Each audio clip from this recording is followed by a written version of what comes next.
everyone. Welcome to tonight's special board meeting.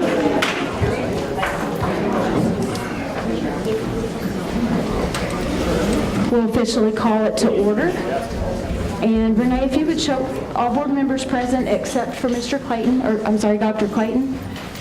If you would join us in the Pledge of Allegiance. I pledge allegiance to the flag of the United States of America and to the republic for which it stands, one nation, under God, indivisible, with liberty and justice for all.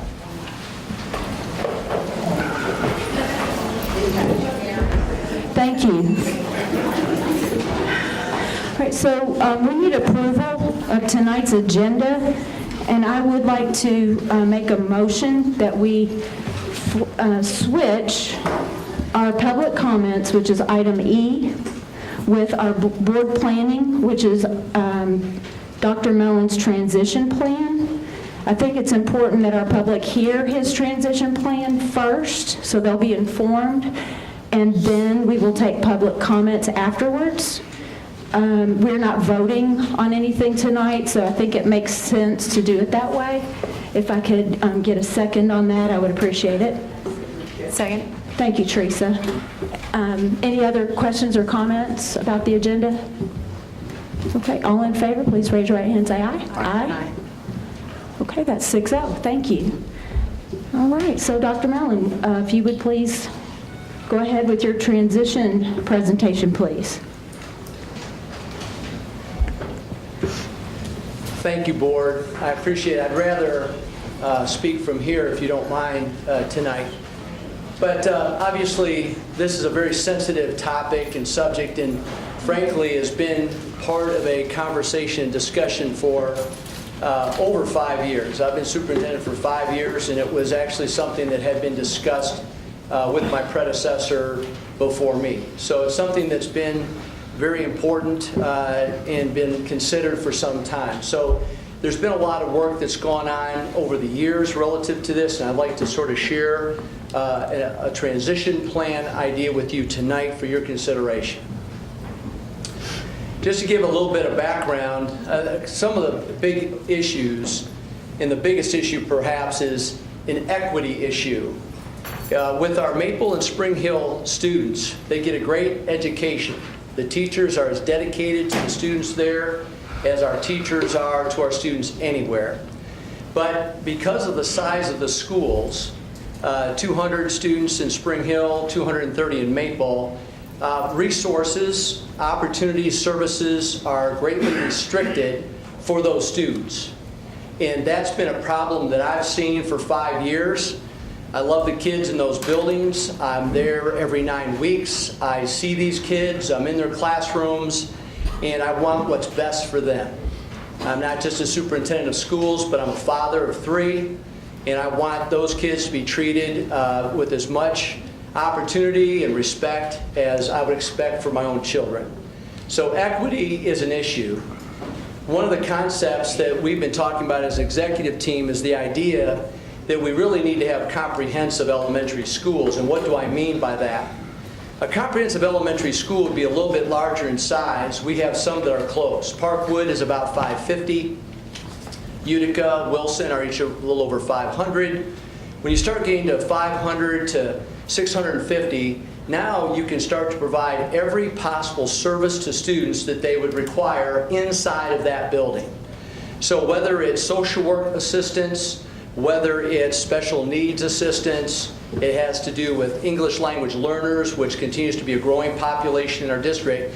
The idea is if a parent moves in to our area, to our school corporation, and chooses to go to school in a specific location, that they can rest assured that their child will go to the school that they want them to go to. What happens now, for example, in the case of Maple in particular, if you are a special needs child that has an emotional disability or a severe disability, what happens is they need to be bused to another one of our elementary schools to receive those services. Now, if I was that parent and I moved into Maple and I wanted to make sure my child went to that school, to me, the fact that they have to be bused to get those services is not what I consider to be an ideal situation. So to me, equity is important across our entire school corporation. We're the most diverse school corporation outside of an urban, large urban setting in the state of Indiana. So diversity is something I value, but I want equity when it comes to that. Enrollment concerns, I mentioned earlier, we've had a downward trend at Maple since 2005-06. We had about 336 students back at that time frame. It's now down to 231 this past school year.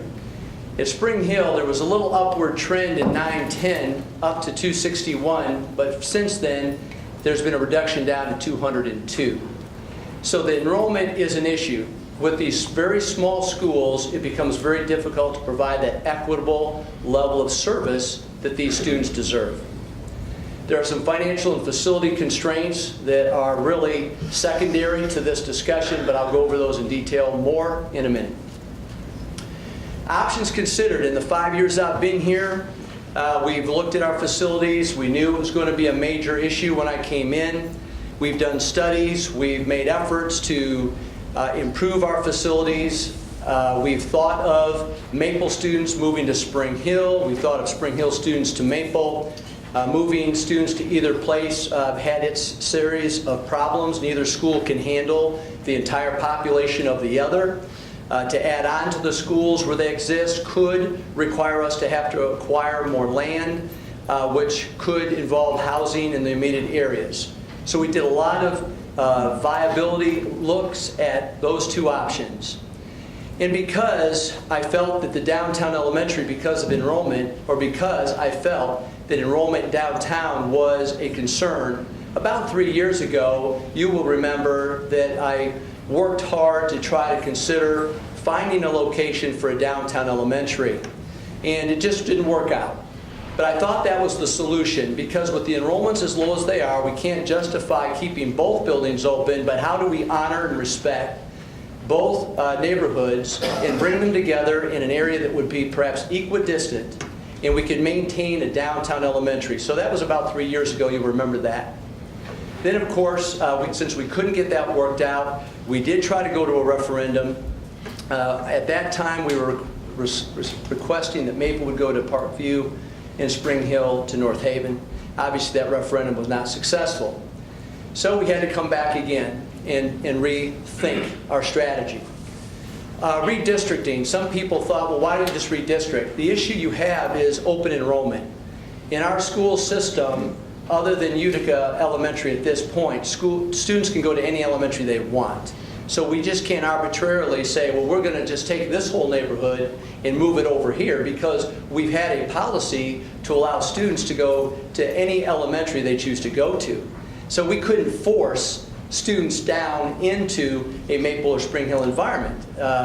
So that was problematic. So we brought a transition team together for a meeting last week, and we had teachers from 4 elementaries, their principals. Mrs. Perkins was there, Mrs. Kraft was present, our central office team, and we just started to brainstorm the transition, what was gained by transitioning students to a larger setting. And so you can see these are things that came in. We probably have some of the teachers and principals in the audience that helped, and I greatly appreciate that. The thing that was the most impressive of all is every discussion related to what's best for kids. And that's ultimately what's important, is what truly can we do that's best for kids. So a couple of comments they made is, yes, they thought we'd have bigger families. Split classes are a major issue. That means that we have several situations in both buildings where teachers have to teach multiple grade levels of students. In today's era of accountability, that's problematic.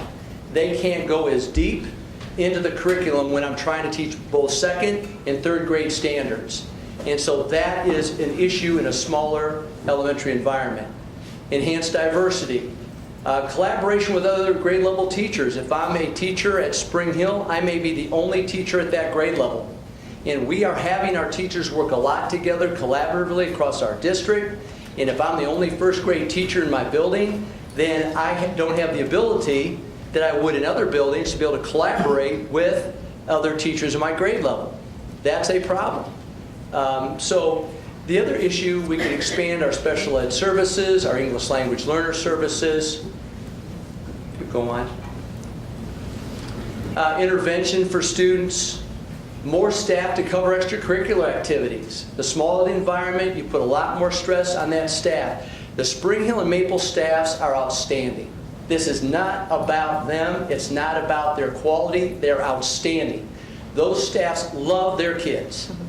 And I greatly respect that. So, but they have to cover things because there aren't as many people. They have to cover a lot more and help out in much more areas than at some of our larger elementary schools. More after-school activities for students would be something that would be helpful. Next. At Spring Hill, for example, we have a teacher that has to teach all three related arts: art, music, and PE. Now, she's outstanding and does a great job, and she doesn't complain about it, but that's not fair to her, and it's also not fair to her students. And so a larger environment would eliminate those kinds of situations. Obviously, we would have updated facilities for both. We'd have a full-time health assistant. Because of our financial circumstances in our district, as you know, board, we've had to reduce staff across our district, and we have a half-time health assistant at Maple Elementary currently. We have a part-time student or school administrative manager at Spring Hill. We have half-time people. That's not ideal for our kids. It's not what's best. So this would solve that problem. Also, the larger PTO base. I mean, we've got great parent-teacher organizations in our district. Some buildings, it's maybe a little bit, the numbers are greater than at other buildings. This would enlarge that parent involvement that we so very much want for our kids. What is lost? Well, at Spring Hill, it was identified that advantage is that students get to walk directly to Spring Hill. And I'm sure to some extent that's true at Maple, that students get to walk to school. One of the things pointed out is sometimes if students are late, they can still get themselves to school if they miss the bus. And that happens probably at both buildings, but I think it was mainly pointed out at Spring Hill. Obviously, the loss of the neighborhood school, which is the emotional component of this whole matter. Yet, what is lost? Fewer students involved in extracurricular opportunities if there is no transportation, which I'll address in just a second. There's the loss of identity of a long-term school. In Spring Hill and Maple, one of our teachers said, "What are you going to do to celebrate us?" I mean, that was an eye-opening conversation that I had with that staff. What are you going to do to honor and celebrate us? So that's something that we need to greatly consider moving forward if we do approve this transition plan. Potential change in job assignments is something that they were worried about, and I'll talk about that in a minute. And then the other thing that's really neat, and it's at both buildings, but I can say that I've seen it at Spring Hill. Students will stay around the building after hours or even on weekends because they can sit right outside the walls and the doors and get internet service. We provide a Chromebook, as you know, to all 3rd graders through 12th graders, and now they have the ability to utilize internet if they're not fortunate enough to have internet at home. But that's also something that we can easily address. So what is our plan? Well, until last week late, we had an approach that I'll talk more about, but started to meet with Mayor Moore. If you remember a few years ago, we did talk about a potential of a downtown elementary school. And Mayor Moore and his team started to meet with our team, and we started to have conversations. Actually, last Thursday, I believe, was our first meeting. We met, we had a meeting with our team on Friday morning. We came back and talked to the mayor again Monday morning. We spent time again with him today. We had a news conference today at 2:30 that I thought was very positive. And the whole idea is, can we work together as a community, in my opinion, as your superintendent, We cannot keep both Maple and Spring Hill open. But what we could do is we could work extremely hard to maintain a downtown elementary presence. You know that's what we looked at 3 years ago. That's now what Mayor Moore believes would be in the best interest of the downtown population. We are together willing to work as one to check viable sites. The viable sites that were discussed are Bus Depot property, which may not be quite big enough, but there perhaps could be some land around there that we would need. There's also our Cordon Porter property that we have that is another possible site. We need to look at all the pros and cons. We need to develop specific plans. We need to get cost factors. That's going to take us several months. But Board, I am just telling you, if this is something that you would approve, that I'm prepared with our team to go to work with the mayor and his team and everyone else in our community who wants to be part of it. So our plan would be to potentially conduct a 1028 hearing, which means here is the plan, here are the costs. That'd be a public hearing that we would conduct as early as January of 18. And if, in fact, the community will support that, then we could start construction at either site as early as the early spring. And we believe that we could have a downtown elementary ready for the 1920 school year. It's a very aggressive plan, but it is possible, and that's what we'd work to do. So that is the plan moving forward. If you go to the next. So what would that mean? Maple and Spring Hill students would transition to the downtown elementary, and there's also some new building developments occurring downtown, and apparently more to come. And so as more people transition to want to live in a downtown setting and have families, then we'd be able to build the building large enough to accommodate both populations as well as accommodate additional growth downtown that may occur. Now, it's pivotal, Board, and I've discussed this with the mayor, and he even today said in his press conference, which I greatly appreciated, if we can't come together and make a downtown elementary work as a community, then it would be my recommendation that we transition Spring Hill students to North Haven and Maple students to Bridgepoint as early as the 18-19 school year. That is not our primary plan, but that is a legitimate move that we can make and that we can control as a school district. That's not our primary plan. We want a downtown elementary. We've made a commitment to work with the mayor to make that happen. So I think that's important for everyone to hear. We thought it was a great idea 3 years ago. It's every bit as good an idea today, and we're going to need help to make it happen because there will be a cost. And that cost will have to also be shared by our community. And that has not always been an easy thing for our community to support, which I respect. Next slide. So we talked about financial considerations. We've had general fund revenue constraints pretty much in all 5 years I've been here. State funding has been limited over the years I've been here. We have less money. And what that does, to be quite honest, is that it makes it more difficult for us to attract and retain talent in our teaching pool. We want the best teachers for our kids. We want to keep, as teachers retire, we want them to be replaced with outstanding talent. And now in this market, we are no longer the top paying school system in this region. So that is a problem. And so, but where do we get those dollars to help us to be able to better attract the high quality teachers that we want for our kids? That is, as a superintendent, I need to be concerned about that. And I know you are too. And then facility costs, as you know, as we've done our studies, you have to really look at the cost effectiveness of putting millions of dollars into those two buildings when, again, your enrollments are so low. Is that cost effective? Emotionally, I can understand why you would feel it would be, but as the superintendent, being responsible for 10,500 students and 1,400 employees, that's a hard one for me to justify. Staffing. there will be no current staff that will lose a position no matter what direction we take. We've done the studies, we have the financial impacts. There would be a reduction of some staff positions. No one would lose a job in our district. We hire approximately 60 teachers a year, so there are positions that would be available. We'd make sure everyone has a position, and that's across all job classifications. No one would lose a job.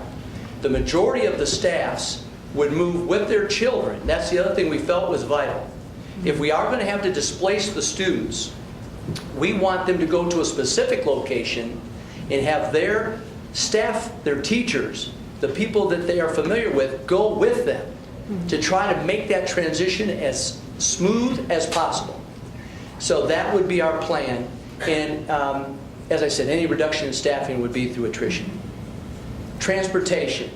Regardless of whether it's the downtown elementary, will there be a need to do a little bit of busing? Absolutely. But you know, board, that we've been reducing our transportation expenditures over the last 2 years, and we have the money to easily afford to pay for the few additional routes that it would take. But also, more importantly, because we heard this time and again, what's going to happen with after-school activities?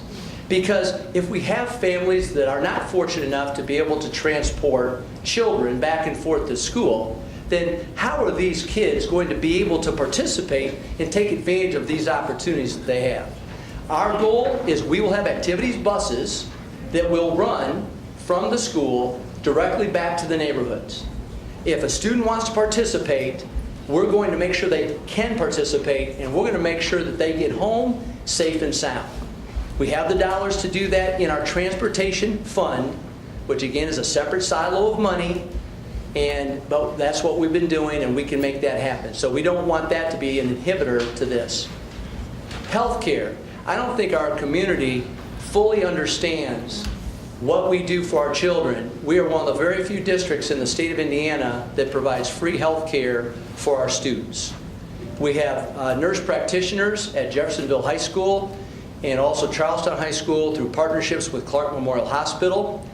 We actually go to whatever school and pick up a child if it's deemed that that child needs to see the nurse practitioner. We communicate with the parents. We will even go home and pick up the parent to go with the child. We'll transport that parent and child to the clinic. We'll transport them back to their school. We'll transport them back to their home if necessary. We care about the well-being of our children, and that is something that you as a board, we've invested in that a couple years back, and it's paying tremendous dividends because there's no cost. There's even some free medications, prescription medications that are provided to our families. So, 35% of our parents of our students in our school corporation do not have a primary health care physician. So we've taken it upon ourselves to provide that level of service to our students, and I'm proud of that fact, and I appreciate your help making that happen. Future building use. That's going to be a question, because if the students from Maple and Spring Hill move to a downtown elementary, what happens to those buildings? I had a meeting with some leaders, some of them are here tonight, and I promised them. I said, I will make sure that I work with organizations that are worthy of those neighborhoods. I know that those neighborhoods want their schools. I get that. And if that can't be the case, I will do everything in my power to identify organizations within our community that those neighborhoods will accept and gladly accept if they can't have their school. And we've already had several inquiries from very legitimate organizations that I think our neighborhoods would appreciate. So that's something we've already begun that conversation, and as we put the plan together, we would be able to present that to you at a future time. So we're going to continue our partnership with the City of Jeffersonville. Again, I can't thank Mayor Moore enough and his team. We're going to research the viability of those 2 downtown sites and determine the best option and cost factors. We're going to generate community-wide support, at least that's what I hope we are able to do. And we'll make a formal recommendation to the board at our next board meeting for you to approve this transition plan. If the board is approved, We'll have our impacted building principals develop a transition plan, facilitate future meetings with students, staff, and parents to assure a successful transition. So board, that is the plan of attack. I'll be happy to answer any questions that you may have of me. Questions? Dr. Millen, cost for a new downtown elementary school, what are we estimating? I mean, I know it's early into the process, and so I'm curious to find out what you're anticipating. One of the things that I think we're going to shoot for is generally you can average about $15 million. It depends upon the size of the building. The average size of an elementary school in Indiana is about 600 to 650. Our largest elementary is Parkwood at 550. We just added 4 classrooms onto Parkwood to accommodate capacity. Remember, board, there's another factor. We're starting to have more and more growth in our community, and we have to have the classroom inventory space to put kids. So we have to be thinking about building the building large enough to probably accommodate 550 or 600 students.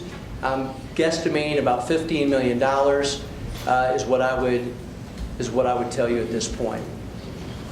So if you're agreeing that a downtown school is important and you're saying that you want to be prepared for growth that is coming, why would we not just put the money in the schools that we have?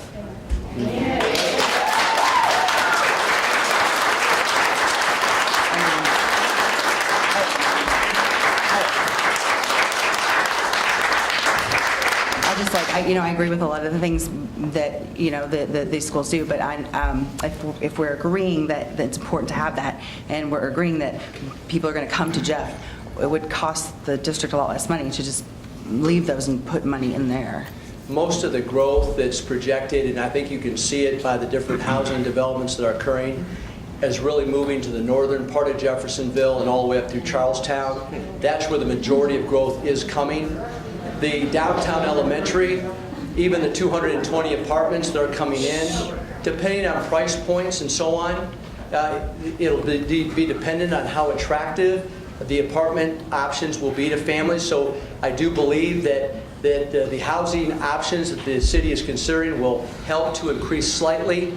But at this point in time, there are no major home developments, single-family home developments occurring in downtown Jeffersonville. And so we need to first and foremost, in my opinion, merge the 2 school sites into one so that we have more of a comprehensive elementary, and it'll leave a little bit more capacity to accommodate some potential downtown growth as it relates to some of the apartments and other options that families will have. And what is the enrollment trend of Greater Clark as a whole since 2005? It's, for the most part, I've been here since 2012, and when I came in, the enrollment trend had been moving downward. For the first 3 years I was here, it went up. When we had the referendum conversation, we lost students during the referendum conversation. This past year, it went back up, and we're projecting it to stay up now from this point forward. We have a lot of home sites that are being built, again, predominantly in the northern part of Jeffersonville, all the way up through Charlestown. And that's the other thing that we have to be considerate of as a school board, is we have to be prepared to accommodate the capacities. Again, if our goal is to have buildings as close as possible to where the growth is occurring, then we need to work hard at making strategic decisions. And most of the growth is coming more to the north at this point. Do you fear we're going to lose enrollment because of those schools being merged?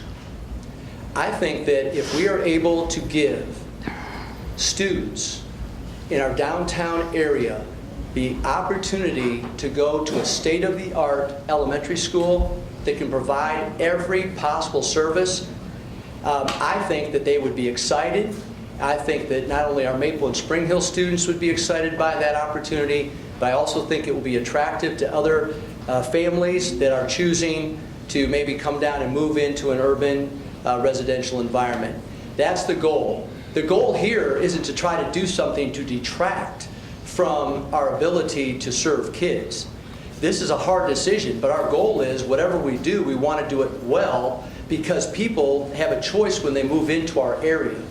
They can move and go to school anywhere. And with the bridges being built, it'd be just as easy for them to work in River Ridge and live in Oldham County. And I want our buildings and our facilities and our options to be first class, so that when parents come in from all over the country, because all the workforce needs cannot be met by the current population we have here, I want them to make the decision to come right to Greater Clark County Schools. So if we're going to invest the money, in anything we do, that we want to do it first class, because our kids deserve it and our community deserves it. Dr. Mellon, I have two questions. Next steps. You've got make a formal recommendation to the board within the next few weeks. Our next board meeting is July 11th. Dr. Clayton cannot be here. I think it's very important that all of our board members be here. So I just need to ask, is July 5th a good date for everyone else? Works for me. Is that an issue for anyone? No. Okay, so I would like for us to please move our board meeting from the 11th to the 5th. I think it's very important that he be here. I agree with that, and we can do that. That's not a problem. Okay. I spoke with him to find out what dates he would be available. And that would give him also an opportunity to review the proposal and also to hear from the community. Sounds good. So thank you for that. And thank you, board. And then also, I did get a phone call from a parent, and one of her concerns was our summer food program in those neighborhoods. I did not see that in your transition plan. Could you please discuss that? Absolutely. Aramark is our food service management team, and through a federal government program, we've been providing breakfast and lunch to students all over our Greater Clark School Corporation for a couple of years now. And what we'll do is we have Aramark invested in a food truck.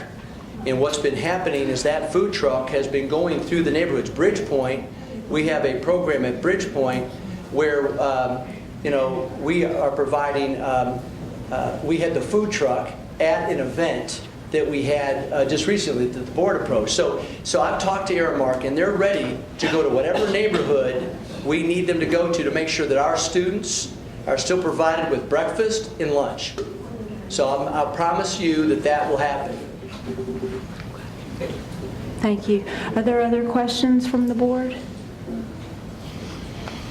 Okay. No Thank other? you. Okay. Thank you, Dr. Mellon.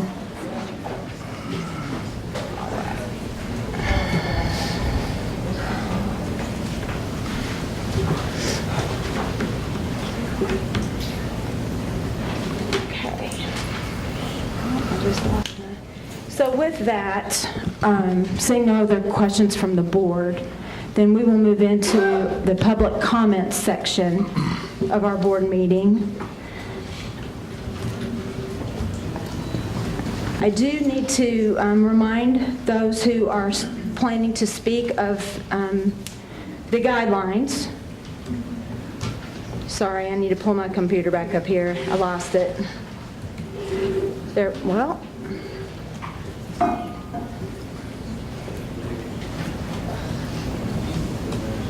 There we go. Sorry about that. So the guidelines for speaking. When you approach the mic, we would ask that you would please state your name and your address. Okay? Also, at that, during your 3 minutes, you have 3 minutes to speak.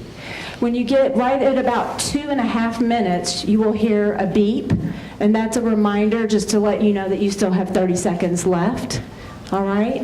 The only other thing that we ask is that you would not call out any individual staff member, administrator, board member if you have something that you're concerned about or have a negative comment or opinion about, but rather refer to Greater Clark as a whole or administration as a whole or the board as a whole. And really that's the only thing that we ask. All right? So our first speaker me pull that back up, is going to be Wendy Shepard.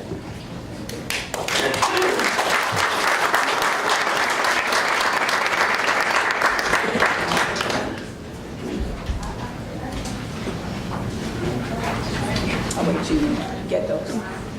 Can you hear me okay? You're good to go. Okay. I'm Wendy Shepard, and I live at 1425 Grubbs Avenue in Jeffersonville, Indiana. Apologize, allergies. Okay.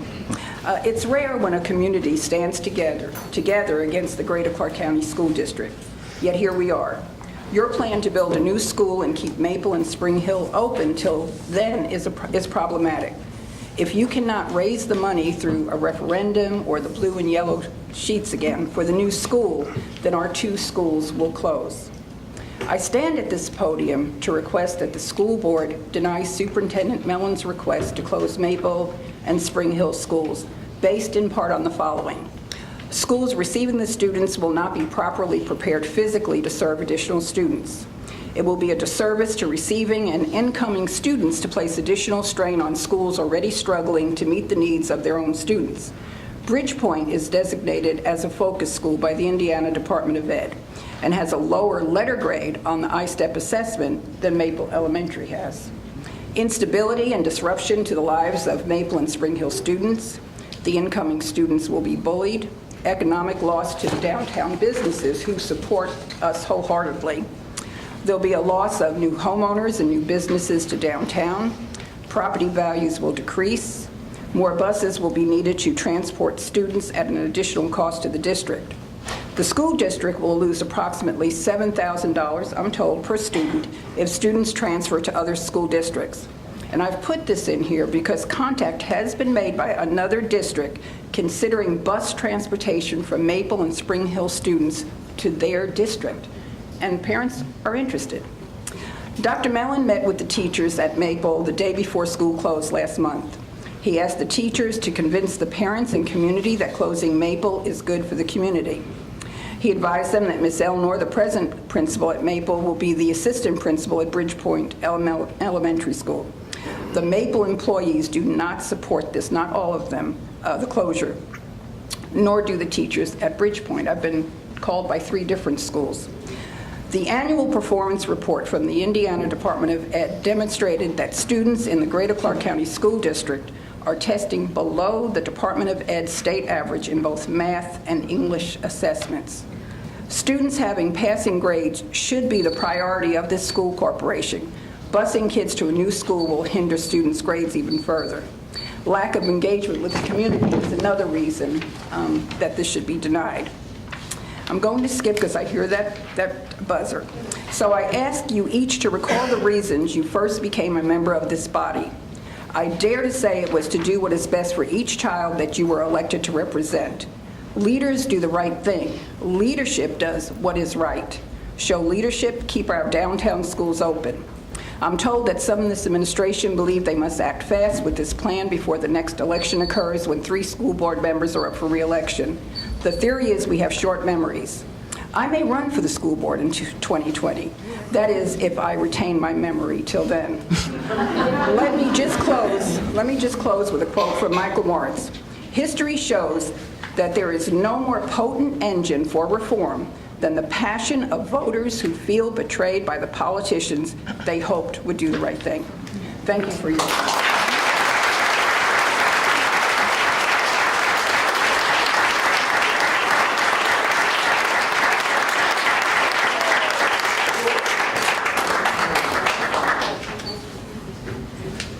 Thank you, Wendy. Next is Miguel Hampton. I'm going to decline at this time. Thank you. Okay, thank you, Miguel. Next is Anta Fields. She's not here. Oh, I need back up and see. she's here. She's here.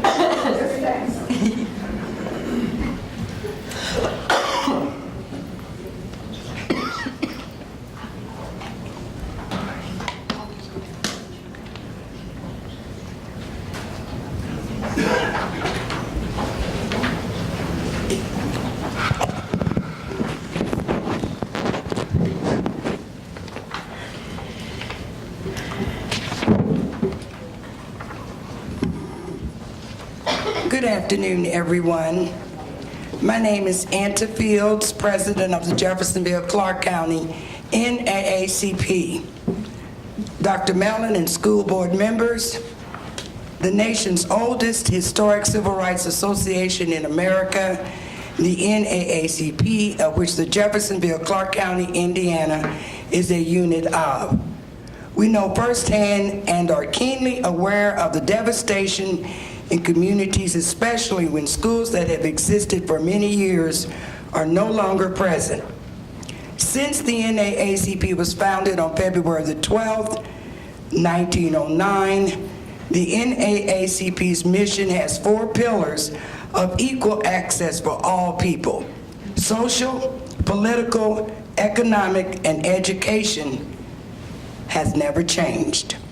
We are indeed highly disturbed and greatly concerned that Spring Hill and Maple elementary schools are even on the table for closure. When schools close, the beacons of hope, vitality, and inspiration also are removed. We thoroughly understand cost effectiveness, and at the same time, is it feasible to close the schools that have been deeply entrenched in our community for many years, or upgrade to vibrancy, whichever the case deems?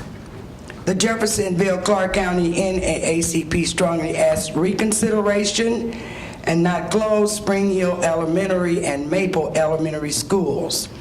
All schools should be equally and fully equipped with the best needs for students to learn and grow in an educational environment that consistently prepares them and helps them strive towards excellence, preparing them for bright futures. We call for community meetings that has not happened in this case in order that you hear directly from the communities, parents, clergy, and residents that these kind of matters highly affect. Thank you very much.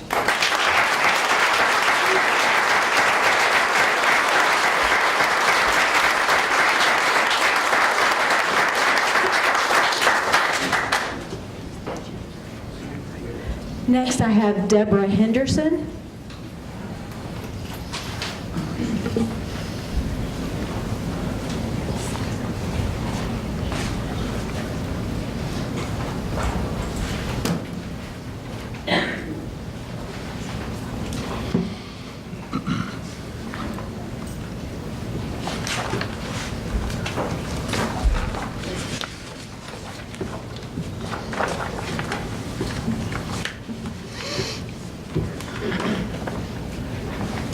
Good evening. My name is Deborah Henderson. My address is 222 Meigs Avenue. Spring Hill and Maple have been targeted for closure for several years. This was during a time when that seemed to be the nationwide solution for budgetary issues. In dollars and cents, how successful has that been around the country? Was the money saved as much as advertised? No. Did it sometimes cost a district more to shutter a school? Yes. Was the consolidated program able to sustain the supposed extra opportunities for those students? No, not always. Much like having to re-examine the open classroom concept, educators are now tasked with determining how they appropriate those funds, with making a plan to partnership to work within a currently underutilized school building rather than closing a school. Researchers do agree, however, that students may benefit from a school closing if those students are assigned to a significantly higher performing school. You have the 2015-2016 report card from the Indiana Department of Education. As shown, the state average for math was 60.5%. The state average for English language arts was 67.4%. Maple and Spring Hill students performed above the state average.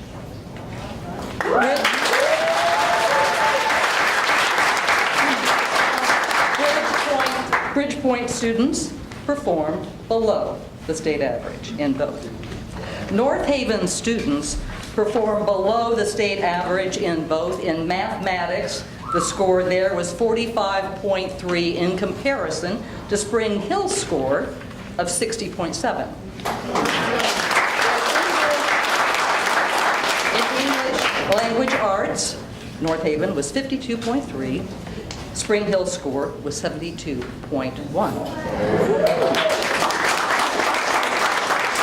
You also have the 2016-17 I Read 3 results. Maple, 90%. Spring Hill, 82.9%. North Haven, 77.3%. Bridgepoint, 75.9%. My question would be, which schools and students are suffering from not having equitable services?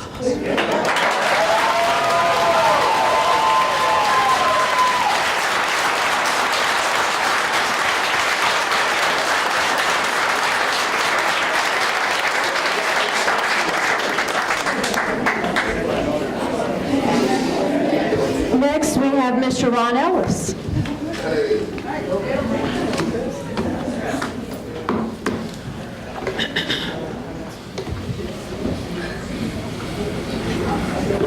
My name is Ron Ellis. I live at 1610 Cameron Drive, and I'm also the City Council at Large representative.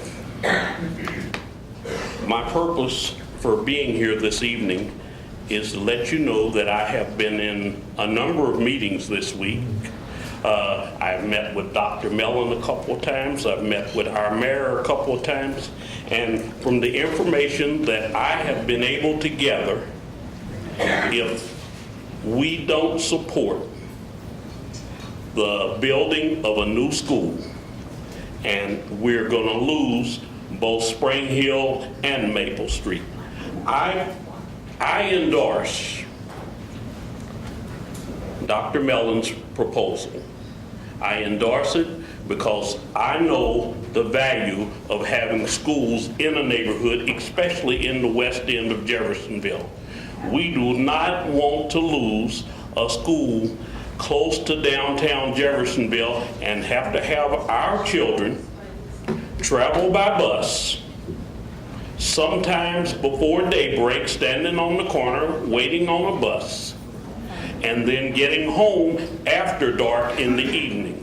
Dr. Mellon's plans, sure, there's some things that we don't like, but there's a lot to like with it. And a brand new school, a brand new state-of-the-art school with more room than we currently have, and with them providing transportation, and I hold Dr. Mellon's feet to the fire when he said that he would provide transportation. Because Dr. Mellon and I have agreed that we won't always agree, but we will always be agreeable. So I ask that you support this plan, and let's do what's best for the people, for the children of Maple Street and Spring Hill. Thank you.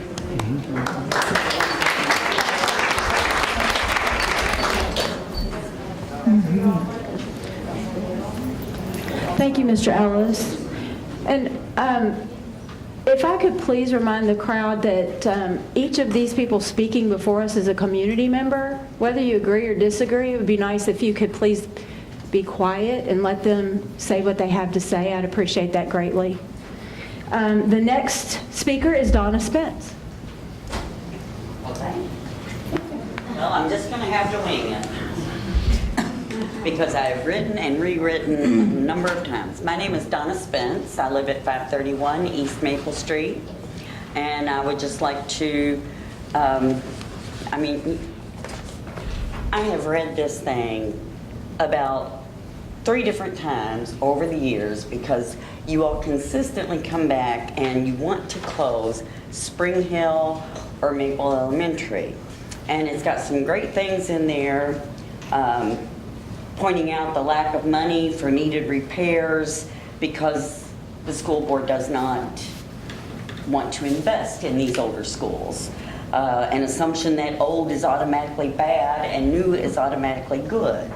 Public policies that discourage the maintenance of existing schools. And then there's the mega school sprawl. And you know, all of that growth that's going out to the east and the north, If you need to build a new school, why don't you just start there? Instead of cutting off the schools, the neighborhood schools, that these children are functioning at, they are excelling at, and there's something about kids that is just, it's phenomenal. When that school is in their neighborhood, they have a sense of ownership, a sense of pride. That is their school. They hang out at those schools after hours because that's where their community is. That's where their friends are. So they do, their academic rates go up rather than the kids that, you know, they hang out on the corner to catch a bus to go wherever. They really do take a sense of ownership. And 28% of the families in the Spring Hill Maple Elementary District are without transportation. Those parents have a difficult time, whether it's picking up the kid because they're sick or there's a snow event or a whatever event, but they also have a difficult time going to parent-teacher conferences. They have a difficult time going to the extracurricular activities. It's very important that we don't count beans, that we do count the progress of our children. And I think Maple Elementary and Spring Hill have done a tremendous job with a lot of kids that are at risk because of poverty levels. There's, I think it's like 70% or maybe even higher on the free to reduced lunch ratio. You all are doing a great job reaching these kids, and that is something that we should honor. And I would just like to see that we stop talking about closing down the successful schools, and let's just talk about the new school that you want in the northeast end.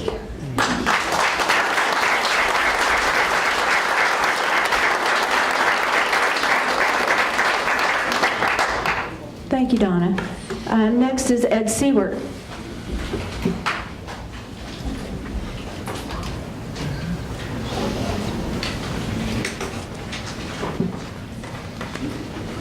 My name is Ed Seward, 925 East Court Avenue. Ladies and gentlemen of the board and Dr. Mellon, I believe GCCS is missing an opportunity to grow revenue by continuing to talk of closing schools. While the population in the city has increased from 2010 until now by 2,171 people, from 44,953 to 47,124, Greater Clark County School enrollment has dropped by 369 students in that same time period.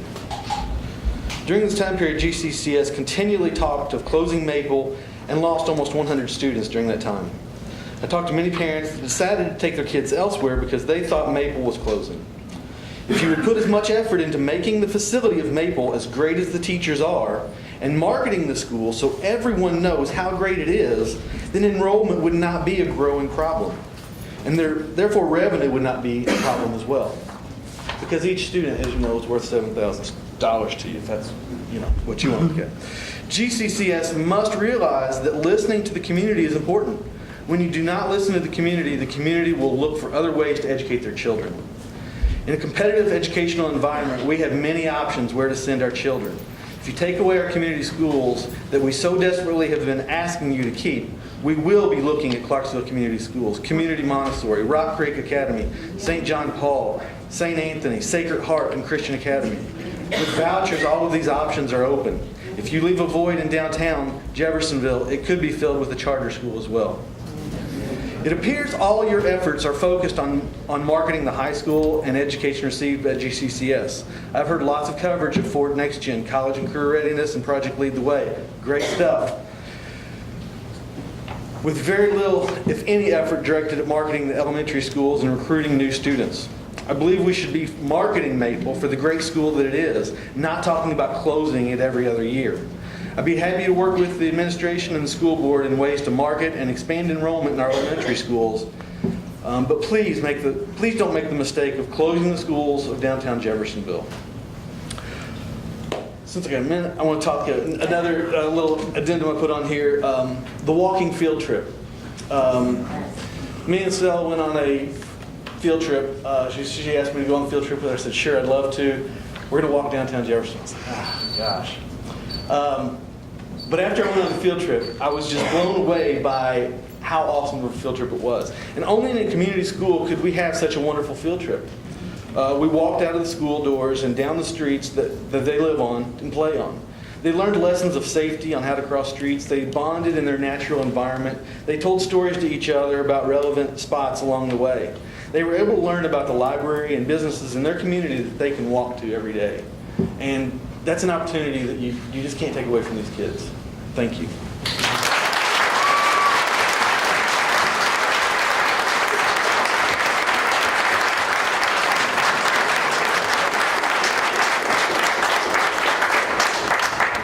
Thank you, Ed. Next is Tim Zukas. Hello, I'm Tim Zukas. I live at 2321 Redwood Place in Clarksville. That's the Parkwood attendance neighborhood.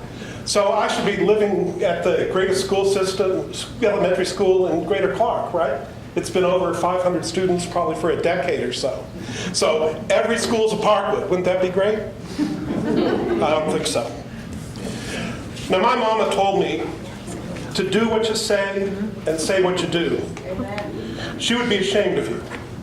You said the purposes of the renovation are to improve student safety in the learning environment by enclosing the open concept area.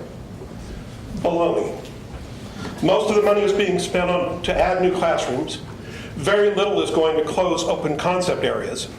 It is and has always been about consolidating schools, not school safety. I want GCCS to conduct itself with transparency and integrity.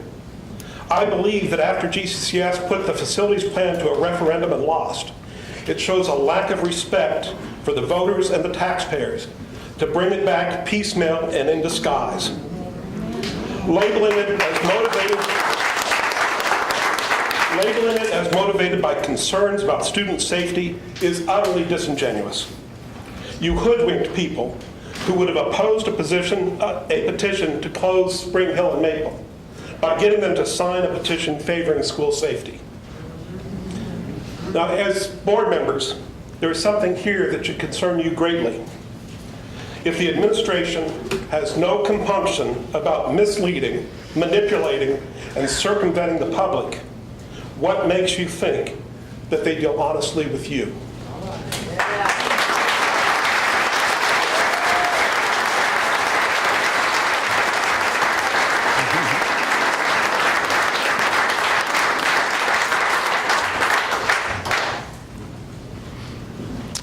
Next we have Dustin White.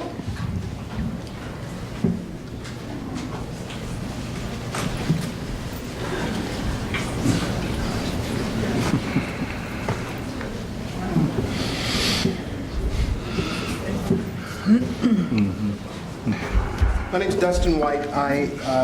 Did you start 3 minutes already? I live at 807 Watt Street, and I'm the city councilman for District 1, which has Maple and Spring Hill School. These are all my constituents here, and I am very happy and proud to see the grassroots movement of people that are here to express their will to you. How many times do we have to, as constituents of you, say no? The referendum failed. This was just talked about. Our kids are doing well. So we have to realize that what we are doing in Maple and Spring Hill is working. It's working. That come out of these schools. What we have here is a difference in culture. People choose to live downtown for all it has to offer. And people don't live downtown because they don't want all of that. I tell people all the time, there's so much action going on, and I promote as best I can, and I try to increase it as much as I can. But some people don't want that. So the people who are engaged in that and want that atmosphere live downtown. There are new families coming downtown every month. They're paying more than the asking price for the homes. They're young couples, young families, they're educated families, tradesmen, not so educated families, but all people who love each other and get along. Okay, and we love to send our kids to Spring Hill and Maple. I go to every festival I can, and they're exciting. You see the kids that are happy, and you meet the parents, and everyone loves educating their kids at these schools. If you redistrict, it was brought up in the last week that, well, we have the voucher system, so they'll go somewhere else. Well, I don't believe that, because if we change the rhetoric about these schools and stop talking about closing them and not promoting all the good things that are going on there, people will be dying to send their kids there, just like Utica. But we don't talk about all the good things. The last time we will hear those numbers is tonight that Ms. Henderson gave. Why don't we hear that every year? So my time is running out, so my question to this board is there 4 of you who will value the culture of downtown, who will support, renovate, and invest in the kids that are doing so well so that we can continue the success that we have? Thank you.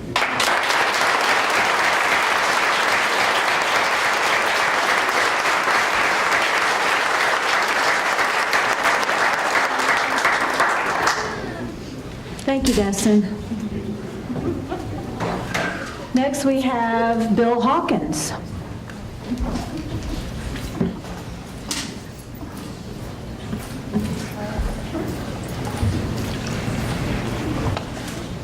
Good evening, everyone. Good evening, board. Dr. Mellon, appreciate the opportunity to be here. My name is Bill Hawkins. My permanent address is 404 Bell Street, Bethlehem, Indiana.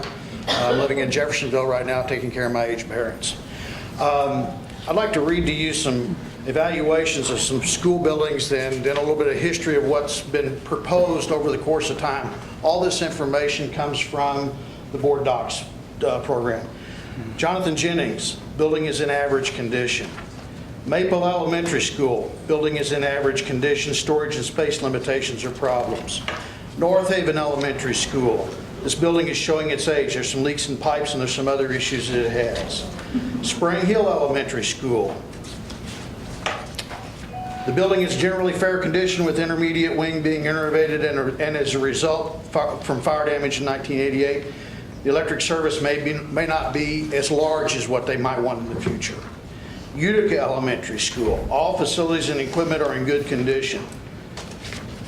William Wilson Elementary School, fair, all components have been replaced or extensively renovated. Now, I'd also like to point out, when the $109 million renovation proposal came up, a new elementary school was part of that proposal at Wilson's site.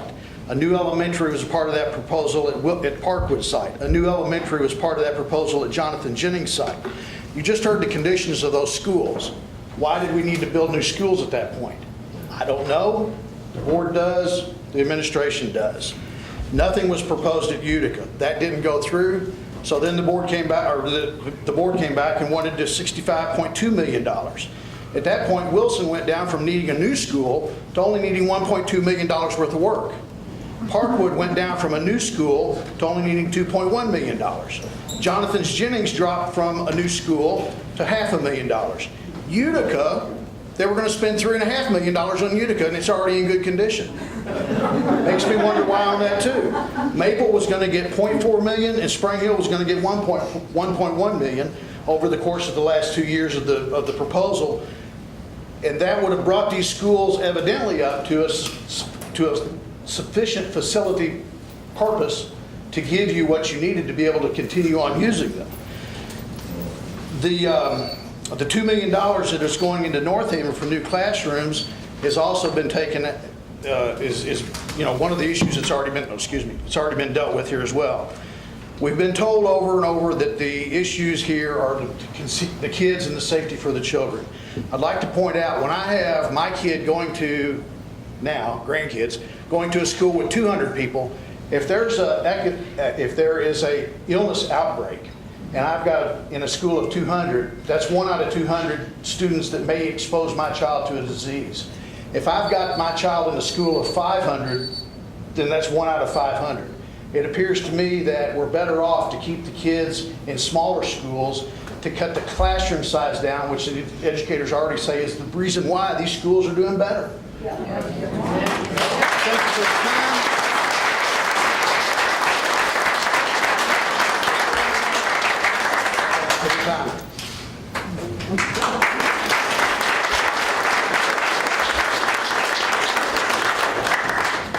Thank you, Mr. Hawkins. Next, we have Sarah Young.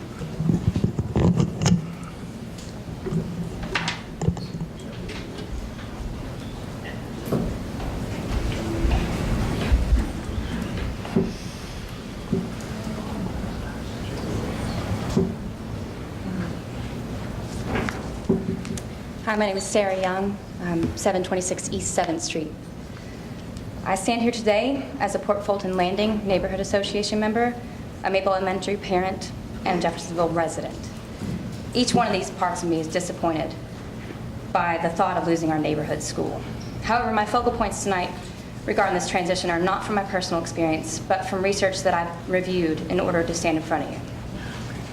Since the mayor supports your transition plan as a way to appease those who would like to keep schools in the downtown area, then the mayor, the superintendent, and the school board should all be willing to work together to find a solution that invests in both the rising economy of the downtown area and the future of the children and families that inhabit it. The traumatic economic impact of losing 2 neighborhood schools must be considered. A replacement school should not just be another dilapidated building in a convenient setting. It should be exceptional, it should be progressive, and a leader of advanced education. It should prove that GCCS wants the best, the very best for their children. As mentioned in today's press conference, the Lincoln Performing Arts School in downtown Louisville is standing proof that a school can thrive in a small area, provide exceptional education, increase area property value, and still encourage a community-involved atmosphere. The buildings proposed as alternatives are highly unsuitable conditions for educational atmospheres. Many community members would agree that we should propose Maple or Spring Hill Elementaries be renovated. This new elementary building should not just be a downtown property that happens to be vacant. It should not just be there to serve the purpose of providing poor schools. If all of the numbers and statistics about Maple and Spring Hill are correct, then the downtown school district does deserve more. These families deserve more. This new proposed school should be a place that all families across Greater Clark County would envy, a school that quickly becomes highly in demand because of its innovation and its reputation for success. So instead of telling you how emotionally involved I am by the loss of this neighborhood school, I would like you to consider the statistics. Low-income families are often already victims of traumatizing home lives, poor nutrition, and even violence. Sometimes the most balance a child can receive in their daily lives comes from their school families. This is not a factor that should be taken lightly. You are affecting hundreds of families' lives and bringing unwelcome stress into the homes of children whose lives might already be quite difficult. So I implore you to be very tactful and considerate in the way you transition this plan. Consider the potential for bullying that could occur when you combine 2 cultures and neighborhoods together. Consider the financial strain on families transporting children back and forth daily. Consider the emotional stress of parents and children having to wake up an hour early to catch a bus when they might have not gone to bed until 11 o'clock. The bottom line is the downtown community deserves more, but the good news is we all share a very solid common ground, best interest of our children. And since you are all members of community somewhere in the city, then I think you can all relate that community involvement is what fuels our success of our children. I implore you to involve the community in your decisions, to acknowledge that many of these members do not agree with your decision to close these schools, and therefore you should be more inclined to reach compromises within this proposal, if not for the community, for the children.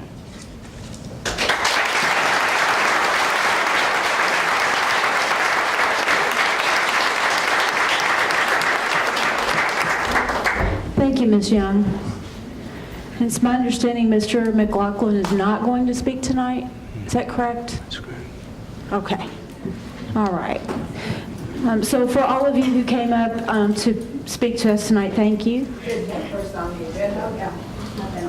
It's probably at the end. There's another section of our board meeting for public comments, and that's on Mrs. things Hart? that are Is that not Mrs. Hart? relative She speaks at to the end of tonight's the agenda. agenda, since it was not part of the, it's a public comment and a non-agenda item.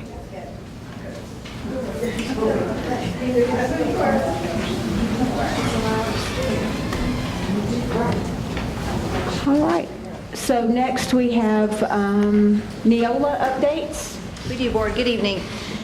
And I'm here just to give you a status report on our NEOLA updates. I did receive these updates from NEOLA just last week. I'm currently in the process of meeting with cabinet members to review these proposed changes. I will then meet with our NEOLA representative, and then I will also meet with Dr. Clayton, who is the school board representative, before these updates will then be brought back to you in the near future for first reading. And so today, there's no action needed. I'm just providing you a status update on these NEOLA changes. Thank you. Thanks. Thank you, April. If anyone chooses to leave, please do so quietly. I'd appreciate that very much. Thank you. Next, we have our fund monitoring report. Dr. Dykle. Yes, this is the second board meeting of the month, and this is when I always do the cash flows. You have up there the general fund. We collected $6,122,000 in revenue for the month. We paid out $5,108,000. We're projecting a cash balance by the end of the year, December, of $598,236. So we're doing fine there. Debt service fund, we didn't receive any income for the month. We paid out $543,611. We're looking at a projected cash balance of $1,891,487 by December 31st. Pension debt fund, we received $4,167 in revenue, didn't pay anything out, and we're projecting $197,542 cash balance. Capital projects is our next one. In May, we didn't receive any revenue for that. We spent $335,000, so we're projecting about $229,761 will be our ending cash balance in that fund. Transportation operating fund, in May we received $74,639. We spent $387,925. So we're looking at a projected cash balance of $479,275 on that one. Bus replacement fund, in May we didn't receive any income. We spent $55,192. We're looking to have a cash balance of about $167,593. And then the last one is the rainy day fund. No income, no expenditures, cash balance of $5,904,346. I'll be happy to answer any questions. Will you go back up to the capital funds project? To the bottom. Keep going. That was it, yeah. Will you scroll down to the bottom?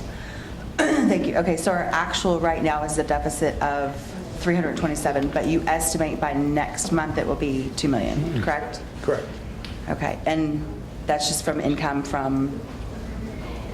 Well, in June, we'll get our taxes, Okay, so that's the main reason. I borrow money. If you go up, Renee, can you go up a little bit? See where it says TAW? Yes. $1,500,000? That's the borrowing that I did back in December. right. Okay, thank you. Okay. Any other questions for Dr. Dykle? All right, thank you, sir. Next, we have high school graduate data. Yay. Dr. Griffith.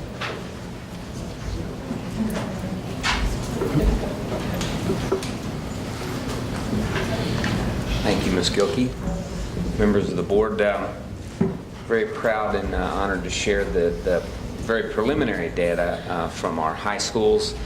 Our three principals tabulated this data just recently, and one thing they wanted me definitely to share at the board meeting tonight was that as a Greater Clark team, our elementary schools and our middle schools do a phenomenal job of preparing our students for high school, because this is our culminating metric.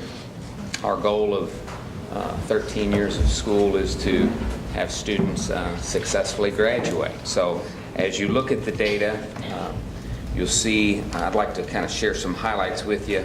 Mr. Loeffner, Principal, Charlestown High School, Ms. Strait, Principal, Jeffersonville High School, and Ms. Hobson, Principal, New Washington High School, have been very excited to share this, and they are very excited just by the percentage that we see here. We see almost 97% at Charlestown High School, 93% at Jeffersonville, and 100% of students at New Washington High School successfully graduated.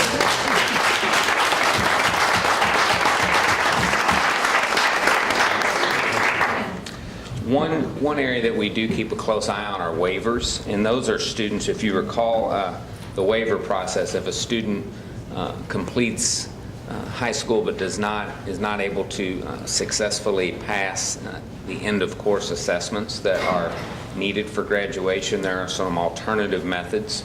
You need to maintain a certain grade point average, a certain attendance rate. We monitor that very closely, and we're right around 11, a little more than 10% this year. Academic honor diplomas, we're very proud that close to a third of our students earned academic honor diplomas. Our post-secondary plan, and as we talk a lot about, we want every single student to leave Greater Clark with a post-secondary opportunity. And as you can see, we had 98% of our students do just that, with 355 of them enrolled in a four-year college, 119 enrolled in a two-year college, 31 we're very honored that will be going to the military. We have 2 that will be going to a trade school apprenticeship, and then 114 are going straight into full-time employment. So we're very proud of that metric, and very, I need to definitely mention our counselors who work diligently on tracking that data and meeting with our students to make sure that they're leaving us with a plan.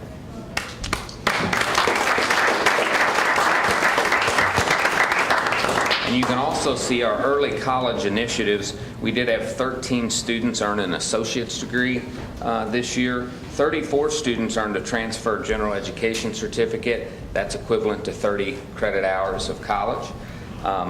Dual credits, over 8,000 dual credits earned. All those equate to many, many dollars saved by students and their families. So we're excited about that. We had 118 students earn a work ethic certificate this year. As you look at our work keys, the work keys is a national work readiness certificate that we have all our seniors take. And this year we had close to 82% of our students earn the work keys, some form of work keys certification.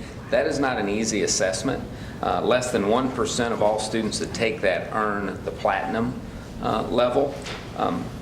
But we're excited that we had 82% of all students that took that did earn one of those work keys certifications. And then as you can also see, we were approaching $8 million in scholarships granted to our senior class this year. So again, just very, very proud of this group. Our preliminary district graduation rate right now stands at 94.4%. That's about half a percentage point higher than last year, so we're very excited about that. Looking here at my notes real quick. We did, and I think I accidentally left this off here. We had 175 students earn some sort of industrial certification. So that's a powerful metric as well. Those are certifications students can take to the workforce and begin work immediately with that. Our final report will be submitted in October. Again, this is still preliminary. We have students that, as you see, the still in school students. We work with students all the way up through that October report to make sure that every student that's close will successfully complete high school.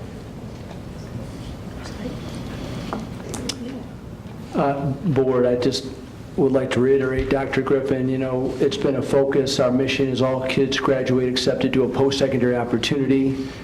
Our counselors, a few years ago, we put it on their shoulders. We said, you must meet with students on your caseload at least twice a year individually. You need to own those students. You need to make sure that you find their best fit beyond high school. The best fit could be any of those that Dr. Griffin listed.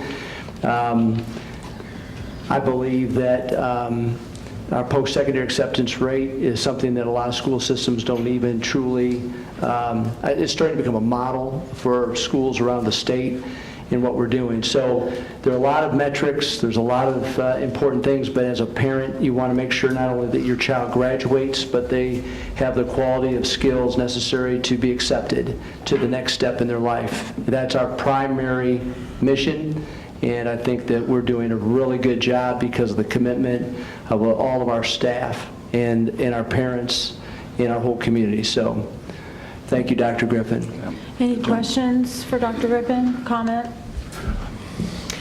Well, most of us were able to attend all 3 graduations, and not only are they a very bright group of people, they're very polite. No problems at all in any of the graduations, and I was just very proud to be there with them. Thank you. Anybody else? Good. Thank you. Thank you, Dr. Griffin. All right, so next, folks, we have our consent agenda. Need a motion, please. So moved. Second. Thank you. Questions or comments about the consent agenda?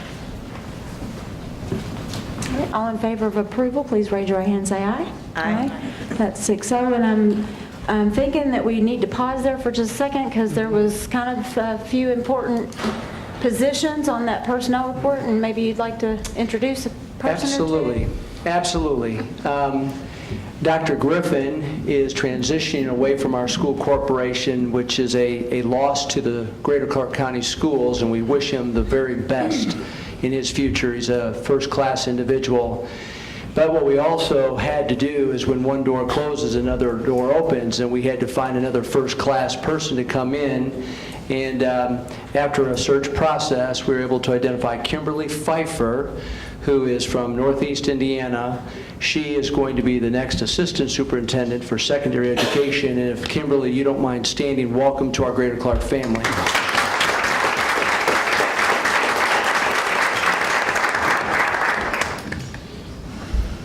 All right. Mrs. Kraft, would you like to talk about our gifts to buildings?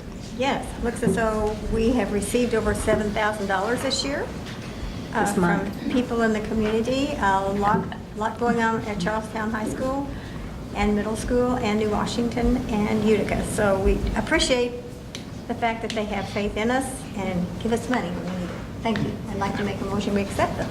Gifts to buildings. Thank you, Mrs. Kraft. Is there a second? Second. Thank you, Teresa. Any other comments, questions? All right, all in favor, please raise your right hand and say aye. Aye. Looks like that's 6-0, thank you. So with that, we'll move into our action items. We have an authorization to advertise bus route 14W. Yes, Route 14W was purchased by the corporation in May of 2017. Due to the date of this purchase being after May 1st, the route can only be bid for 1 year. Advertisement of the contractor's route proposal package will be on Saturday, June 24th. Mr. Rarick, Director of Transportation, will negotiate and award the route as outlined in the proposed package with the stipulation that no bus be older than 16 years on the last year of the contract.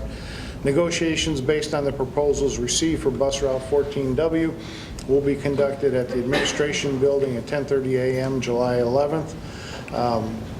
Route 14W is attached for your information, so we're asking permission to go ahead and advertise it.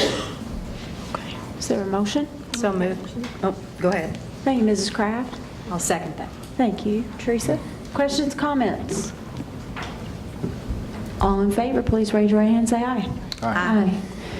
Thank you. Next is transfer of a contract bus route. Yes, William Rex Davison is requesting to transfer his bus route number 55, which is bus 7C, to his wife Naomi E. Davidson for the remainder of the contract. You have the signed agreement by both parties in your attachment. So we're asking permission to do that. Motion to approve. Thank you, Mark. Is there a second?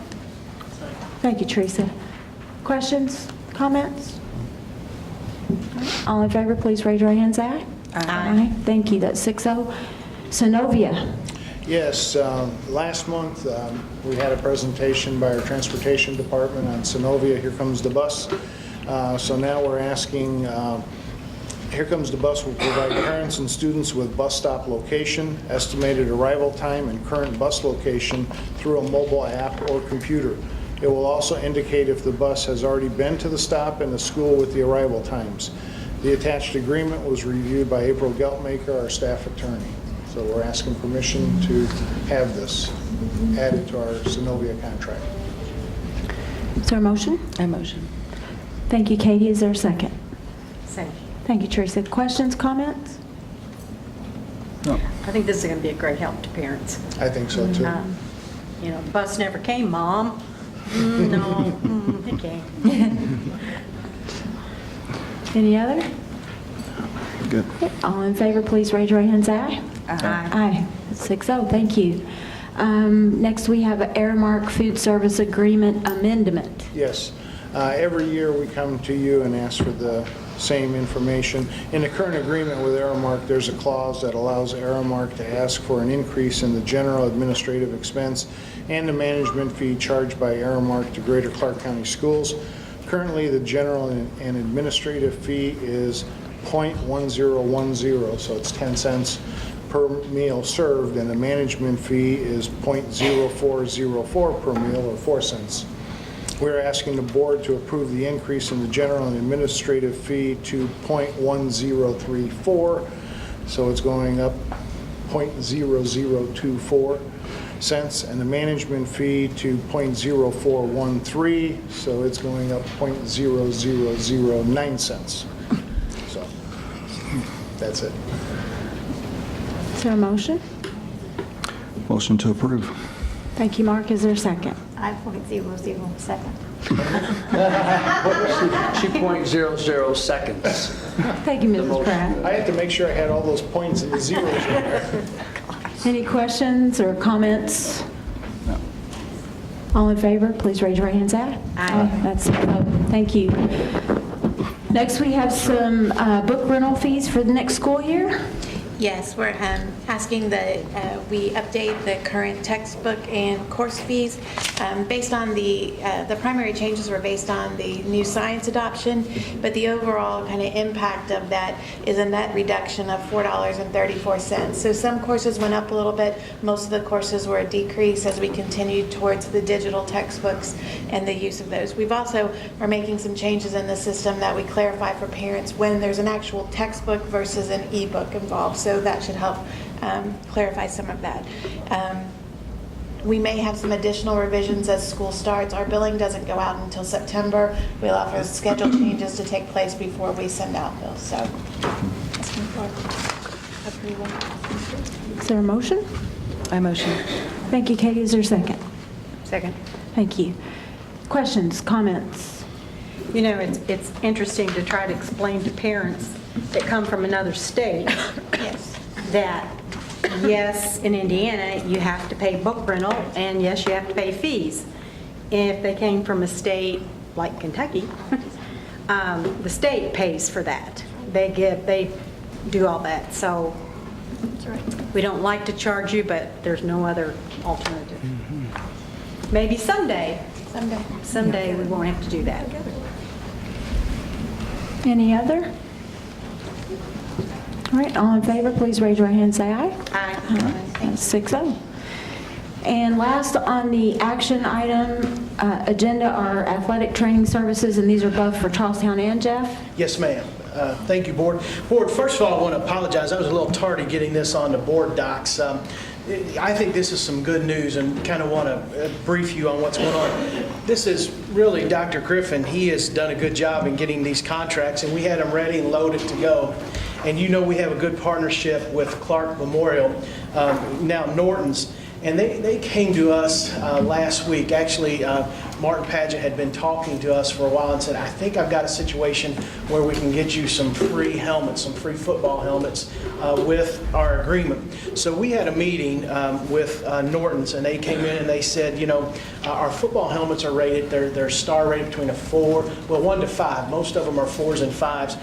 And they came and they said, you know, we are going to provide the athletic training, basically essentially the same way we have in the past, but we want to offer an opportunity where we will purchase helmets. It was a 3-way where we would split it between Norton's, between Clark Memorial, and then with us. The end result would be we would spend actually a little bit less than what we had spent last year just on the athletic training, and we would get several free helmets. So we had a really good meeting with them. In Charlestown, for the last, I'm going to say, almost 10 years, we had used STAR Physical Therapy, and Kent Chapman is here. And we contacted them, and they have been bought now by Baptist. And we are very pleased in both locations. At Jeffersonville High School with Court, we're very pleased with the athletic training agreements and services we're getting in Charlestown. Kent said, you know, we've been there for many years. Is there an opportunity that we would come and talk, could sit down and talk to you? We had a great meeting with them, and he said, you know, I understand what they're wanting to do. You've had a good stretch with us. We want to continue. And by the way, here's what we're willing to do. And they were willing to give us 3 years of athletic training services at no cost for the next 3 years. And we can take that money and use that to purchase helmets at Charlestown. It's actually a little bit more than what it would cost to replace all the helmets, and we can use it to upgrade certain things in the training room as well. Board, 8, 9, 10 years ago, you couldn't find an athletic trainer. We were scrambling to get that done. The field has just changed so much and has become so competitive. What they are doing in Norton's, they did over in Jefferson County. They've done it in New Albany Floyd. They've approached us. So essentially, having said all of that, the contracts, the agreements are the same as far as services. What we are gaining by partnering with both entities are really, it's a lot better. You have the entire agreement that you're voting on tonight with Baptist and STAR. You're voting on the court agreement. I will bring back to you the exact number of helmets that we are getting and let you know what the value of that is. That's the only thing I didn't have, but because of our next board meeting and football and everything kicking in, we wanted to make sure we had the athletic trainers in place at both of those locations. So bottom line, same athletic trainers, same companies at both Jeffersonville and Charlestown, with just a very generous partnership in both locations, and we can't thank both of them enough. Is there a motion? So moved. Thank you, Teresa. Second. Thank you, Mark. Questions, comments? Excellent. Yeah, Good work. good job. All in favor, please raise your hand, say aye. Aye. 6-0, thank you. All right, let's see. We do not have any discussion items. Now we are in the section of our agenda where we have any board reports or requests. Katie, do you have anything? No, nothing Okay. at this time. Teresa Zolman? Mrs. Kraft? No, thank you. Mr. Pavey? I'm good, thanks. All right, Teresa? No, thank you. All right, and I do not, so then we will go ahead into our public comment section on non-agenda items. And I believe this is where Mrs. Hart is set up to speak.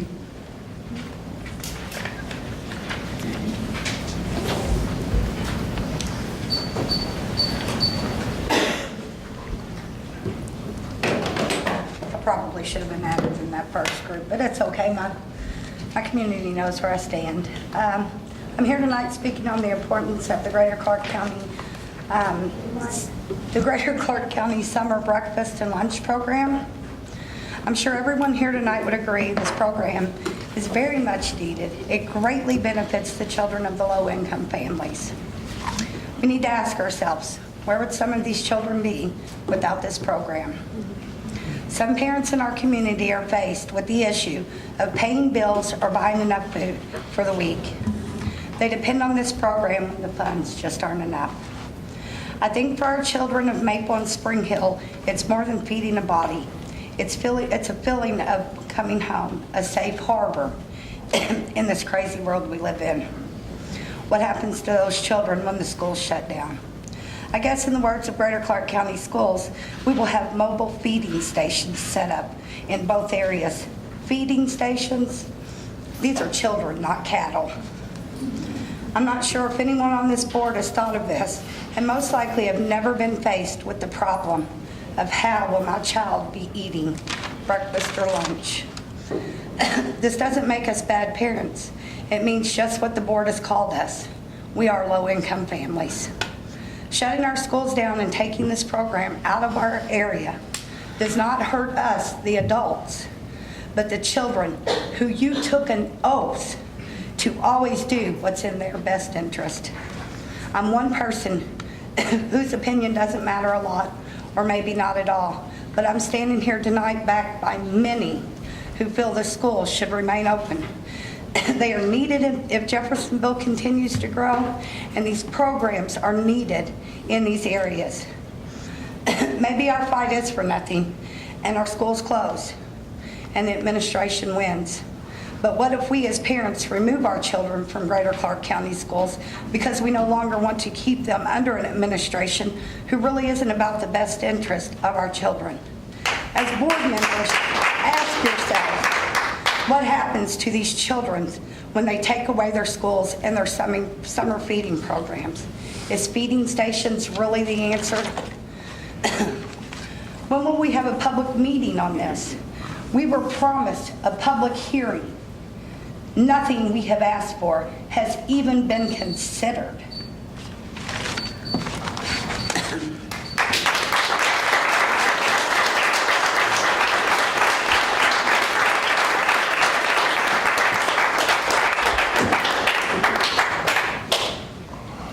Thank you, Mrs. Hart. With that, we move into board comments. Katie? Yeah, I just have two comments. It was said during the elementary transition plan, special need kids. It's important that we remember it's kids with special needs. Kids always come first, and I think that the rhetoric will help us understand why we're here, and so I just want to remind the community of that. The other thing is, it was mentioned split classrooms. I've taught 9th and 10th grade English for several years, and of the 150 students I had that were 10th graders, I would say probably 20% were at a 10th grade level. Every teacher teaches split level classrooms, whether they're called that or not. And so I think when you ask a teacher, what do you teach? His or her answer should be students. It shouldn't be social studies. It shouldn't be, science. You don't teach skills. You don't teach standards. You teach students. And I think that's important to remember.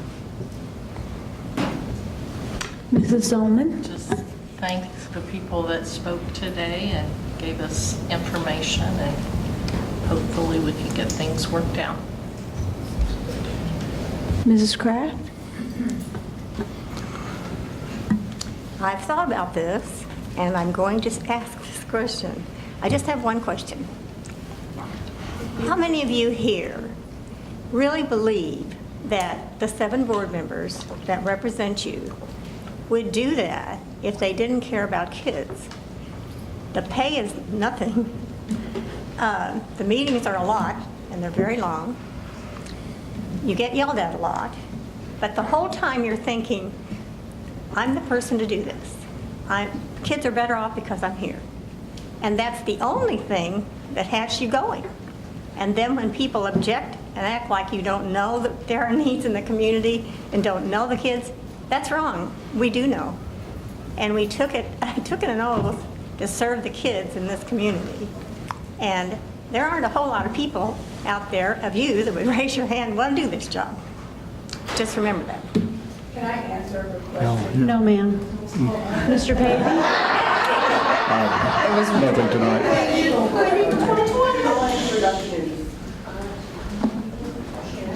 Mr. Pavey? No, I didn't have anything. Ms. Perkins? I had the great opportunity to attend the Read and Feed at Bridgepoint, and I see Natalie back there from Aramark, and it was wonderful. We had all kinds of parents and children and face painting, and thank you. And I think we have that at how many of our schools? I think I asked you that last time. Yeah, okay, thank you. Yeah, thank you. I would like to thank our Jeff City police officers for being here. We always appreciate your presence.